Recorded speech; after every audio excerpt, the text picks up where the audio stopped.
बंदो चरण सरोज गुरु मद मंगल आगार। जय सेवत नर होत हैं भव सागर से पार। गुरु जी की सुमिरन मात्र से नाशत विघ्न अनंत। ताशे सर्व आरंभ में ध्यावत हैं सब संत। ताशे सर्व आरंभ में ध्यावत हैं सब संत। सौभाग्यशाली गुरुमुख सज्जनों, सम्मुख विराजमान श्री श्री 108 श्री सतगुरुदाता दयाल जी महाराज जी के पवित्र पावन श्री दर्शनों को अपने हृदय मंदिर में धारण करते हुए मीठे व ऊंचे स्वर में बिलकर बोलो जयकारा बोल मेरे श्री गुरु महाराज जी की जय। महापुरुष अपने वचनों में फरमाते हैं कि तुम जो शीघ्र इतने उदास और परेशान हो जाते हो, इससे ये सिद्ध होता है कि तुम में अभी निर्बलता है और तुम्हारा मन बलवान है। घबराओ नहीं, परंतु पुरुषार्थ अवश्य करो। मालिक के द्वार पर प्रार्थना करो कि वे तुम्हें इन कठिनाइयों का सामना करने की शक्ति दें। तुम मन का कहना मानते जाओगे तो आशाएं समाप्त होने की अपेक्षा और बढ़ती जाएंगी और तुम सदैव दुखी होते रहोगे। इसीलिए मन की दौड़ धूप को गुरु शब्द से रोकते रहो। छोटा बनने में हानि नहीं होती, स्वयं को बड़ा समझोगे तो धोखा ही खाओगे। जिसके पास अधिक पदार्थ है वो अधिक सुखी है, ये बिल्कुल ही असत्य है। इसीलिए तुम पदार्थों की चाह को त्याग कर नाम से प्रीत लगाओ तो आनंद प्राप्त करोगे। गुरु दरबार के हित के लिए छोटे से छोटा बनने में भी संकोच न करो। मालिक को देखो, तुम्हारे प्रेम वश कितनी महान हस्ती होते हुए भी छोटों के साथ प्रत्येक हृदय के मित्र बने हुए हैं। भक्ति मार्ग में निर्बल की सहायता करो, गिरे हुए को उठाओ, घबराए हुए को आश्रय दो और बिछड़े हुए को प्रभु से मिलाने का प्रयत्न करो। सबको चलाने फिराने और प्रेरणा करने वाले तो प्रभु स्वयं हैं। इसीलिए उन्हीं का धन्यवाद करो और उन्हीं की महिमा का गायन करो। मित्रों और संबंधियों का मान न करो, वे सब स्वार्थी हैं। केवल सद्गुरु ही निस्वार्थी और परोपकारी हैं। वे तुम्हारे साथ अंत तक चलेंगे तथा परलोक तक साथ देंगे।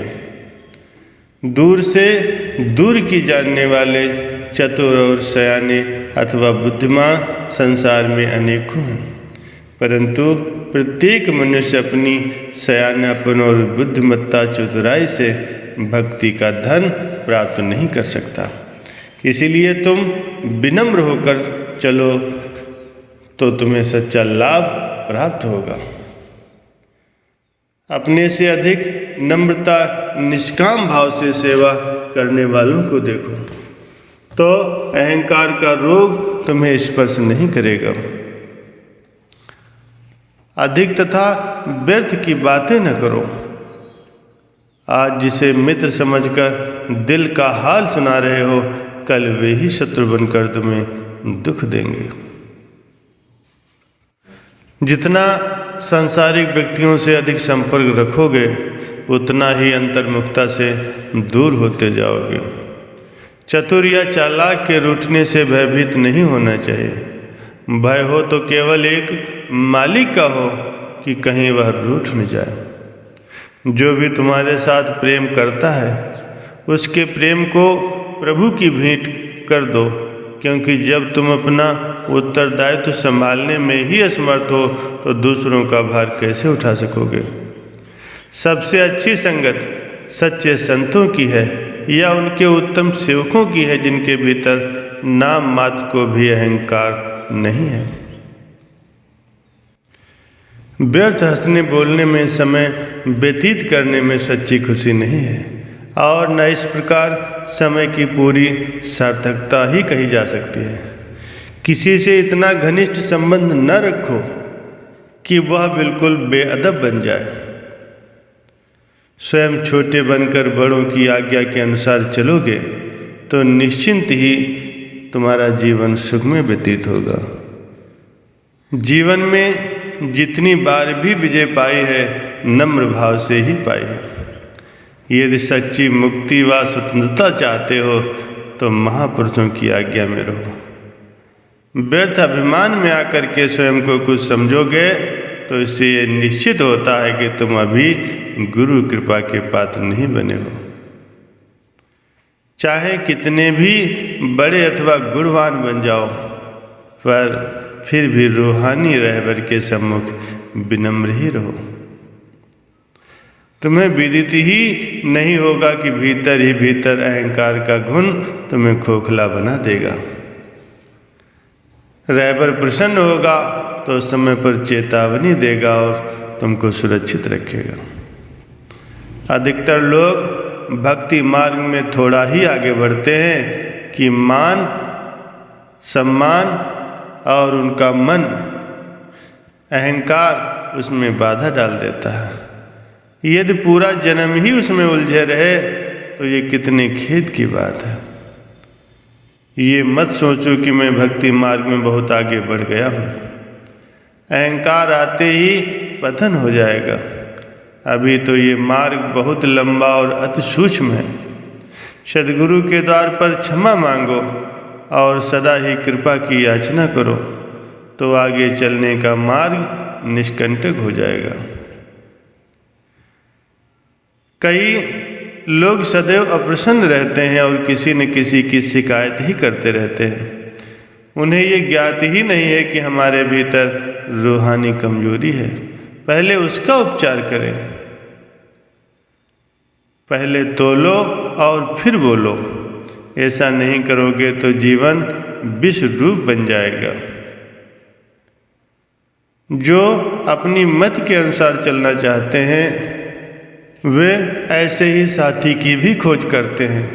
यदि तुम आत्मिक उन्नति चाहते हो तो उनकी संगत से किनारा करो और मालिक की मौज के अनुसार चलते रहो। गुरु दरबार के हित के लिए व्यर्थ की बातों को त्याग कर हठ को छोड़ना ही बुद्धिमानी है। गुरु दरबार के हित के लिए अपने विचार प्रकट करो। आगे जैसे बुजुर्गों का आदेश हो उपयुक्त समझकर अमल में लाओ। परिस्थिति का उचित अनुचित निरीक्षण जितना तुम्हारे बड़े कर सकते हैं उतना तुम नहीं कर सकते। हो सकता है जो कुछ तुम सोचते हो वो सदा के लिए अच्छा न हो और इस घड़ी के लिए अच्छा हो, इसीलिए तुम बड़ों की आज्ञा के आगे झुकना सीखो। जो कुछ मैं करता हूँ वही ठीक है, ऐसा समझकर दूसरों के विचारों या सम्मत को सम्मान न देना बहुत बड़ी गलती है। कई लोग तो इसीलिए अधिक बोलते हैं कि लोगों में वाह वाह हो और उन्हें ज्ञात हो कि हम भी कुछ जानते हैं, परंतु अपने भीतर नहीं झांकते कि इससे मन की चंचलता में कितनी वृद्धि हो रही है। ये निश्चित जानो कि अधिक बोलने वाले से कम बोलने वाला अधिक लाभ में होगा। उसके एक अक्षर में इतना प्रभाव होगा कि अधिक बोलने वाले के लिए 100 अक्षरों से भी उतना नहीं हो सकता। बोलो जयकारा बोल मेरे श्री गुरु महाराज की जय।